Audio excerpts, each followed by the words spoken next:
Hello. അപ്പം നമ്മളാവുന്നെങ്കിൽ കഴിഞ്ഞ പ്രാവശ്യം ഞാനാവുന്നെങ്കിൽ എലിജിബിലിറ്റി ലെറ്റർ മറ്റേ ഈ ഡേറ്റാ ഫ്ലോയും കാര്യങ്ങളൊക്കെ ചെയ്തിട്ട് വരുന്ന കാര്യം പറഞ്ഞല്ലോ. അപ്പോൾ അത് കഴിഞ്ഞിട്ടാവുന്ന കുറേ ആൾക്കാർ ചോദിച്ചിട്ടുണ്ടായിരുന്നു, ഈ എലിജിബിലിറ്റി ലെറ്റർ എടുത്ത് കഴിഞ്ഞാൽ അതിൻ്റെ വാലിഡിറ്റി എന്താണ് എന്നുള്ളതിനെ പറ്റിയൊക്കെ ചോദിച്ചിട്ടുണ്ടായിരുന്നു. പിന്നെ എപ്പോഴാണ് പിന്നെ ചെയ്യേണ്ടത്, അതിൻ്റെ പേയ്മെൻറ്റ് കാര്യങ്ങളൊക്കെ എങ്ങനെയാണെന്നൊക്കെ. ഇപ്പോൾ നമ്മളെ ഫസ്റ്റ് എലിജിബിലിറ്റി എടുത്തു കഴിഞ്ഞാൽ, ഒരു വട്ടം നമ്മൾ എലിജിബിലിറ്റി നമ്മൾ എടുത്തു കഴിഞ്ഞാൽ 1 ഇയർ വരെയാണ് നമുക്ക് അതിൻ്റെ കാലാവധി കാണിക്കുന്നതാണ് ഈ തോന്നുന്നത്, ഓർമ്മ ശരിയാണെങ്കിൽ. എലിജിബിലിറ്റി എടുത്ത് 1 ഇയറിനുള്ളിൽ നമ്മൾ വന്നിട്ട് 1 ഇയറോ 6 മന്തോ ആണെന്ന് തോന്നുന്നു. 1 ഇയറോ 6 മന്തിനുള്ളിൽ നമ്മളിവിടെ വന്നിട്ട് ഏതെങ്കിലും ഒരു ഹോസ്പിറ്റലിൽ കയറണം.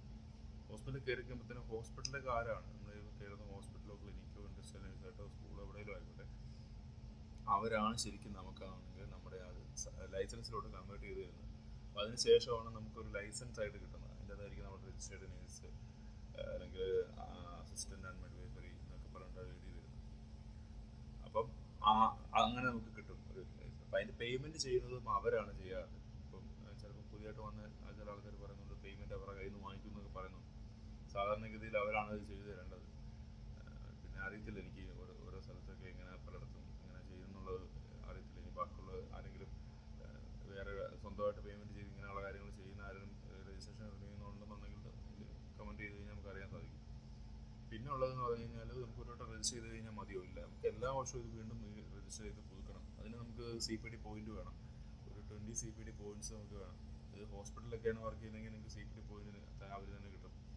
അല്ല ഇൻഡസ്ട്രിയിലൊക്കെ വർക്ക് ചെയ്യുന്നെങ്കിൽ നമുക്ക് അതിനാണെങ്കിൽ CPD പോയിന്റ്സ് കിട്ടാൻ വേണ്ടിയുള്ള ക്ലാസ്സുകളും കാര്യങ്ങളൊക്കെ ഉണ്ട്. അതൊക്കെ ഇടയ്ക്ക് കയറി അറ്റൻഡ് ചെയ്യണം. അത് ഓൺലൈനായിട്ട് കയറി അറ്റൻഡ് ചെയ്താൽ മതി. അറ്റൻഡ് ചെയ്ത് കഴിയുമ്പോഴത്തേക്കാണെന്നുണ്ടെങ്കിൽ അവരൊരു ലിങ്ക് തരും. അതിൻ്റെ അകത്ത് നമ്മൾ രജിസ്റ്റർ ചെയ്ത് അതിൻ്റെ അകത്ത് കയറി നമുക്ക് CPD പോയിന്റ്സ് കളക്ട് ചെയ്യാൻ പറ്റും. 1-2 ക്ലാസ്സൊക്കെ അറ്റൻഡ് ചെയ്ത് കഴിയുമ്പോഴത്തേക്ക് നമുക്ക് 20 CPD പോയിന്റ്സ് കിട്ടും. അങ്ങനെയാണ് CPD പോയിന്റ്സ് ഉണ്ടാകുന്നത്. പിന്നെ ആണെങ്കിലുള്ളത് 1 ഇയർ കഴിയുമ്പോഴത്തേക്കിന് അത് റിന്യൂ ചെയ്യണം. അതിന് 1020 ദിറംസാണ്, 1020 ദിറംസ് പേയ്മെൻറ്റ് ചെയ്യണം.